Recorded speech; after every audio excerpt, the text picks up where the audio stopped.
Okay guys, I've already reviewed Iron Man and the Incredible Hulk. Go check out those reviews on my channel. They are the two most recent uploads.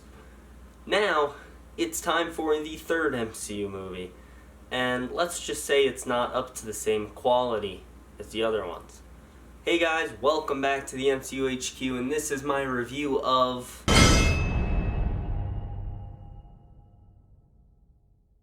I first want to let you guys know that there will be spoilers not only for Iron Man 2, but for later MCU films. So if you guys are not caught up on the MCU, I recommend you do that first, then come back and watch my review. Let's get into it. So Iron Man 2 was directed by Jon Favreau once again, and after the success of Iron Man, Marvel Studios was amped. You know, they had Iron Man, which was successful, they had Hulk, which was good. And not only were they pumped up about how successful the franchise was doing early on, but they got bought by Disney in 2009, which was in between the release of Hulk and Iron Man 2. So now they had that Disney money. So everything was going their way. So Marvel thought it would be fun to then set up the entire universe in one goddamn movie. And it really suffered for it. So yeah, there's some hardcore studio meddling right there. Originally, what Favreau and Downey wanted to do was delve further into really just Tony and Howard Stark, dive into their psychology a little bit, and Ivan Vanko was going to be the main villain who had a direct connection with Tony. I mean, sure, we kind of got that in the film, but it was going to go deeper. The complete Demon in a Bottle storyline would have been there, but Marvel decided not to make it solely about that, because if you've read that comic or know anything about Demon in a Bottle, it's pretty dark. So what we got was a convoluted, bloated mess of a film with so many subplots that it's near impossible to figure out what the main one actually is. But before I get into that, let's talk about the cast and characters, which is once again fantastic. Robert Downey Jr., again, kills it as Tony Stark. They couldn't have picked a better choice, and they will never be able to recast Iron Man ever. So I do go into a bit more in depth with talking about Downey in my Iron Man review. So go check that one out. Gwyneth Paltrow returns as Pepper Potts, and she's given a little bit more to do in this movie. She's not just the assistant chillin', she is actually a main player, and I'm glad that happened because I like the character. I think Gwyneth Paltrow plays her very well. In fact, I think she even does better in this movie than in the first one, and I thought she did pretty good in the first one. So, overall, it's always nice to see some Pepper Potts, like her character, and I'm glad they didn't ditch her as the MCU went forward. Mickey Rourke as Ivan Vanko, or Whiplash, is the best part of the movie. Yes, I want my board. Don't let anybody tell you differently. He's so ridiculously over the top, and it works out better than you would think it would. And he's super entertaining every single time he's on screen. Plus, he has some really good dialogue with Tony. And the bit when he's in prison and Tony's talking to him. I'll put a link down below to the scene in the prison because it's just too good to just put in the whole video because that clip is a bit too long. So that'll be down below as a link to the prison scene from Iron Man. And yeah, it's a really well-written exchange, and the bit about God bleeding pays off in Infinity War, which is pretty nice. But on a serious note, Sam Rockwell as Justin Hammer is my favorite part of this movie. He's the guy that you love to hate, probably more than any other character in the franchise. He's so cheesy. He's trying to be Tony Stark, but he's not Tony Stark. Everything he does, his dumb dances, the sequence in Monaco, it's clear he's trying to compete with Tony Stark, not just on a, production level, but also on just a mental level. He's trying to be Tony Stark. It doesn't work out for him. And it's really funny to watch. The scene when he's selling weapons to Rhodey is straight up comedy. And it's capable of reducing the population of any standing structure to zero. I call it the ex-wife. It's just something else. It's fantastic. One of the best scenes in the movie. And Sam Rockwell is too good for just one Marvel movie. I need to see more of him. I need more Justin Hammer. Hashtag bring back Hammer. So there was a recast in this movie in the character of James Rhodes. Terrence Howard left the role, so they had to replace him with Don Cheadle. Now, I prefer Don Cheadle to Terrence Howard, as I'm sure everyone does, or at least most people do. But it's a bit of an unfair comparison, considering Terrence Howard was Rhodey in one movie, and Don Cheadle was him in a nut in the rest of the franchise. If it was a one movie to one movie thing, it'd be a bit more unfair comparison, so I can't really compare it. But Don Cheadle is an amazing actor, and he kills it as Rhodey. They picked the perfect person to replace Howard. Now let's talk about when he becomes War Machine, because he can pull off that under the mask acting thing very well. I don't know the exact term they have for it, but that's what I call it. It looks very natural, and it just seems like he is under a suit. He nailed it. Also, the War Machine suit in this movie is my favorite of the entire MCU. I love the new ones, but there's something about this one that's nicer. So gorgeous. I think it might be the minigun on his shoulder, because they replaced that with like a repulsor later on or something. It's just not the same. I'm going to go in a different order. Usually I go story, but then action, or kind of mesh them together. I'm going to flip it for this review. There is cool action in this movie. Not Hulk level though, because if you remember my Hulk review, I said the action in Hulk is very badass. This action is just pretty cool. The fight at the Malibu Mansion, nice variety. And I like the idea that a drunken Tony Stark, even experienced in an Iron Man suit, can get beaten by someone who's never used one before. That was a nice touch. And I think people just go straight to saying it makes no sense that Rhodey would be able to beat him. But, I mean, you gotta think, Tony was so drunk he could barely stand. Also, Rhodey was a military man, so he's trained in combat.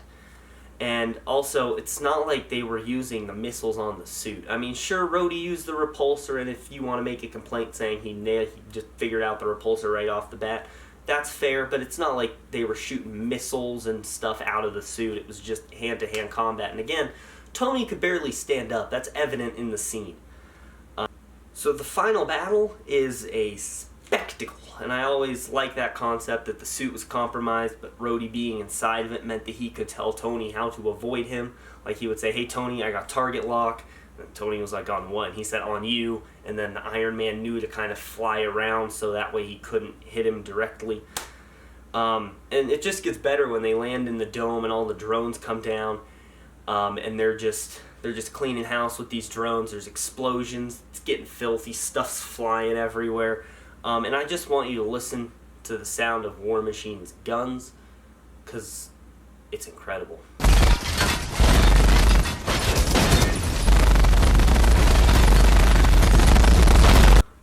But the best fight scene in the movie is hands down the Monaco fight.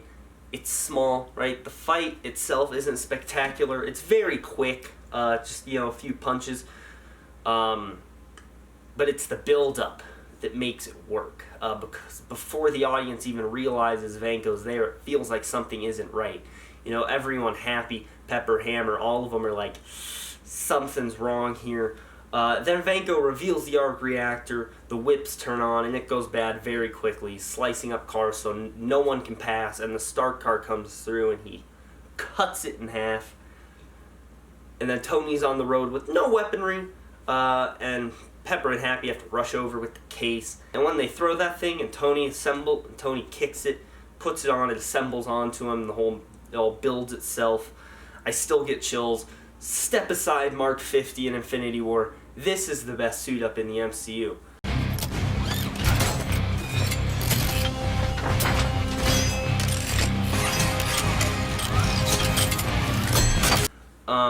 One question though, it's kind of weird. Wouldn't that case be really heavy because it would have to be the same weight as the suit?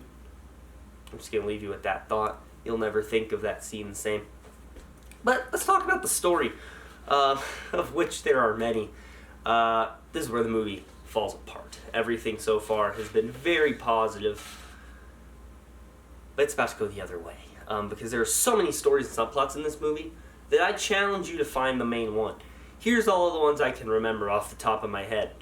Tony and his alcohol addiction, Justin Hammer and his whole thing, the Starks and the Vankos, Ivan Vanko and Whiplash, Pepper and Stark Industries, Tony and Howard, S.H.I.E.L.D., Rhodey and the U.S. military, Tony and his palladium poisoning, and Tony and the U.S. government. That's 10 right there. Just off the top of my head, just spitballing, because I didn't write them down while I was watching the movie. But yeah, there's 10. If there's any more, let me know. There's so many subplots, it makes the Transformers movies look coherent and focused. I have no idea what the main one's supposed to be. I would have thought it would be the relationship between Tony and Howard, because that was what it was originally going to deal with. But that's not brought up until like just over an hour into the movie, when Tony and Rhodey destroy the house, and then it's resolved in like 10 minutes. So I don't know. If I had to guess the two main plot lines, it'd be Tony and the government, and then Ivan becoming Whiplash. But everything has basically the same amount of screen time because there's so much going on, so I have no clue what it's supposed to be. So let me know down in the comments what you think the main plot line of Iron Man 2 is supposed to be. I look forward to hearing what you say. But the movie has so much going on, because it basically serves as a direct prelude to the Avengers. It sets up like 5 of the 6 Avengers in one movie, but the one it doesn't is Hawkeye, because apparently no one likes Hawkeye. I feel bad for my boy Hawkeye.